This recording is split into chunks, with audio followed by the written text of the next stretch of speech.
Hello everyone. আমের আচার কম বেশি সবারই পছন্দ।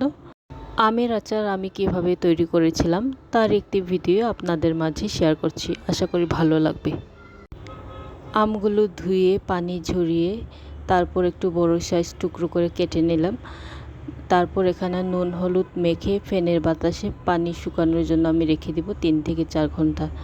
আর এদিকে আমি মশলা রেডি করলাম। মশলা হিসেবে আমি আজকে ব্যবহার করছি আদা বাটা, রসুন বাটা, সরিষা বাটা, তারপর পাঁচফোড়ন হালকা ভেজে আমি ক্রাশ করে নিয়েছি।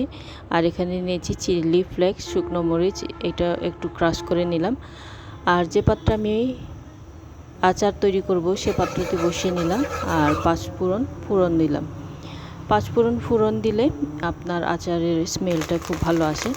তারপর একে একে আমি আদা বাটা, রসুন বাটা আর অন্যান্য যে মশলা আমি ব্যবহার করছি সেগুলো একের পর এক দিয়ে দিব। তারপর এটা ভালো করে মিক্স করে কষিয়ে নিব বেশ কিছুক্ষণ ধরে।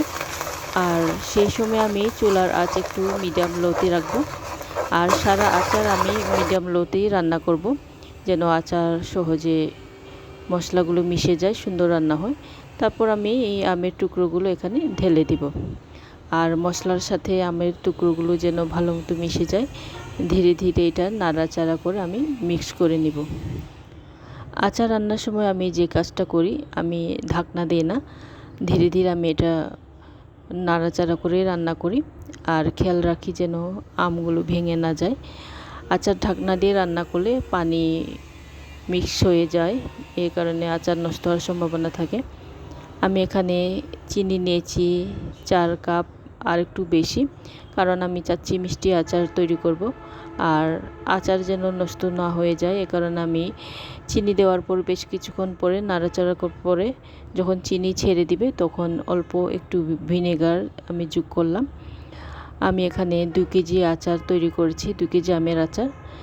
ভিনেগার দেওয়ার পরে বেশ কিছুক্ষণ নেড়ে চেড়ে 15 থেকে 20 মিনিট রান্না করার পরে আমার আচার হয়ে গেছে। আম নরম হয়ে গেছে, আচার হয়ে গেছে। দেখতে পাচ্ছেন আমার আচার কি সুন্দর রেডি হয়ে গেছে। আচারগুলো যখন ঠান্ডা হয়ে যাবে তখন আমি এগুলো কাচের বয়ামে স্টোরেজ করব।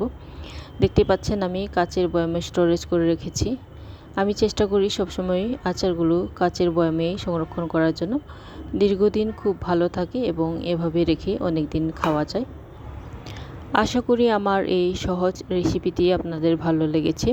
খুব সহজেই ঘরে আপনি তৈরি করতে পারেন সুস্বাদু আমের আচার। ধন্যবাদ সবাইকে।